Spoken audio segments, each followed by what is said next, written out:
Dr. Michaels, please. Thank you. I'm honored to be here. We're at a hearing on forecasting. Given the recent record of economists in forecasting about everything, one might wonder why I'm here. The answer is fairly straightforward. This is a committee on both science and technology. Science about forecasting atmospheric motions, but the technology that matters for us is the technology of wind power, and they are both interrelated in economic terms.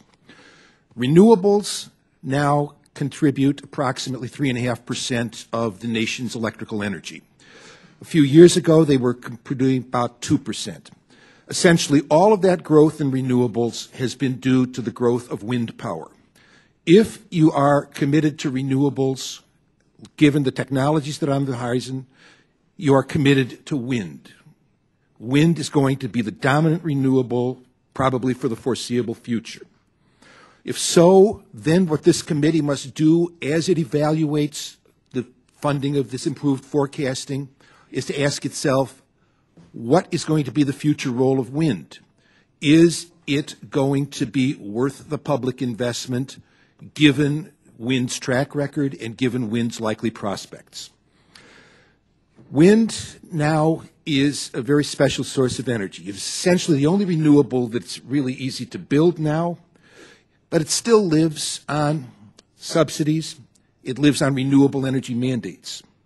It lives on the production tax credit. We know that. We've got lots of statistical records of that.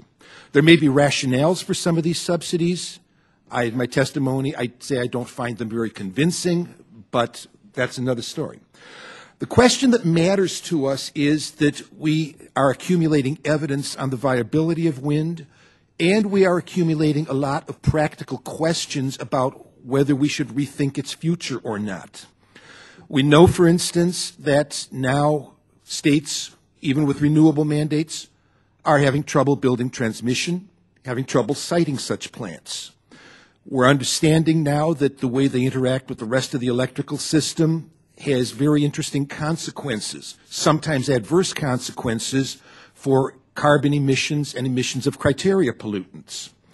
We have a lot of evidence to still accumulate and a lot to learn. The practical questions are then, how are you going to interface this? Because you must be in the process of making your decision today. You are implicitly saying something about the future desirability and the future evolution of wind power in this country.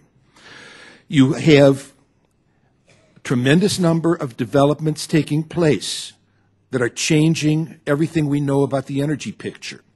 You now have a revolution in the natural gas industry, which may well guarantee us clean, economical energy independence with it.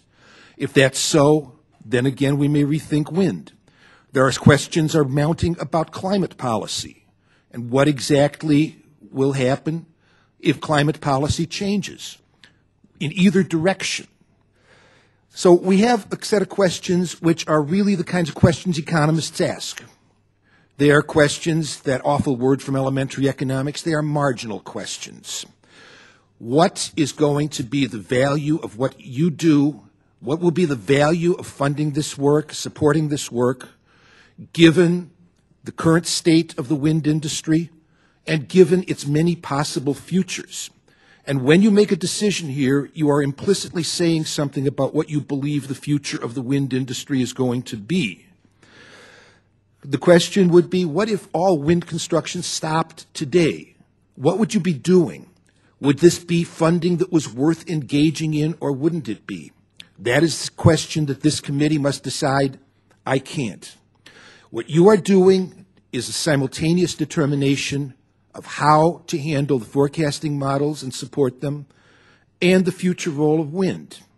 That role is going to need, I think, to be rethought in light of the accumulating evidence, but in any case, it's critical that we think about it in connection with what's before this committee today. Thank you.